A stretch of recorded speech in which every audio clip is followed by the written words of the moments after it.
Hi friends, నేను మీ రంగా ప్రసన్న కుమారిని. అందరు ఎలా ఉన్నారు? బాగున్నారా? మేమైతే చాలా బాగున్నామండి. ఈరోజు అయితే ఆలు కర్రీ చేశాను. ఎలా చేశానో చూసేద్దాం రండి. మసాలా కర్రీ అండి. ఫస్ట్ అయితే ఆయిల్ అయితే వేసేసుకొని తాలింపు అయితే వేసేసాను. ఇక్కడ చూడండి, ఆనియన్స్ పచ్చిమిర్చి అయితే వేసేసాను. ఇంకా అవి బాగా ఫ్రై అవ్వాలి. బాగా ఫ్రై అయితే అప్పుడు చూడండి కలర్ షేడ్ అవుతా ఉంది కదా, బాగా ఫ్రై అవ్వాలన్నమాట. ఇంకా సాల్ట్ అయితే యాడ్ చేస్తున్నాను, అదే ఉప్పు అయితే యాడ్ చేస్తున్నాను. ఉప్పు అయితే వేసేసి కలిపేసి మరీ వేగాల్సిన అవసరం ఏం లేదు.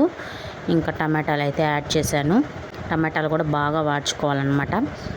కొత్తగా మన ఛానల్ చూసేవాళ్ళు సబ్స్క్రైబ్ చేసుకోండి, లైక్ చేయండి, షేర్ చేయండి, కామెంట్ చేయండి. మీరు లైక్ చేయడం వల్ల మరి కొంతమందికి అయితే రీచ్ అవుతుందండి. ఓకేనా? మీ ఫ్రెండ్స్ అండ్ ఫ్యామిలీ మెంబర్స్ కూడా షేర్ చేయండి. ఓకేనా? ఇక్కడ నేనైతే పసుపు అయితే యాడ్ చేస్తున్నాను. చూడండి, టమాటాలు అయితే భలే రెడ్గా ఉన్నాయన్నమాట. కలర్ చూడండి ఎట్లా ఉందో, ఎర్రగా ఉంది కదా. ఇంకా పసుపు అయితే యాడ్ చేశాను. ఇంకా పసుపు కూడా టమాటా కూడా బాగా వాడితే అప్పుడు చేస్తామన్నమాట. ఆలు అయితే ముందుగానే కట్ చేసి పెట్టేసుకున్నాను అనమాట. పచ్చి వేస్తాను, ఉడికించి అట్లాగేం వేయట్లేదు ఆలు. ఇంకా పచ్చి ముక్కలు అయితే వేసేసాను, ఆలు అయితే వేసేసాను.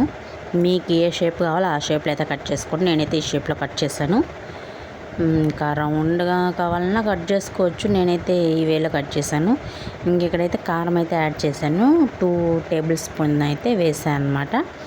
కర్రీ అయితే చాలా బాగా కుదిరింది. మీరు ఒకసారి ట్రై చేయండి. నేనైతే ధనియాలు, జీలకర్ర, తెల్లగడ్డ మిక్సీకి పట్టేసి అప్పుడైతే యాడ్ చేశాను. ఇక్కడైతే వాటర్ యాడ్ చేశాను చూడండి. ఇంకా వాటర్ అయితే యాడ్ చేసేసాను. ఇంకా బాగా ఉడకాలన్నమాట, గ్రేవీగా రావాలి. ఇంకా ధనియాల పొడి కూడా వేసేసాను. ఆ క్లిప్ వేసాను ఇదండి. ఇంకా ఓకేనా, బాయ్.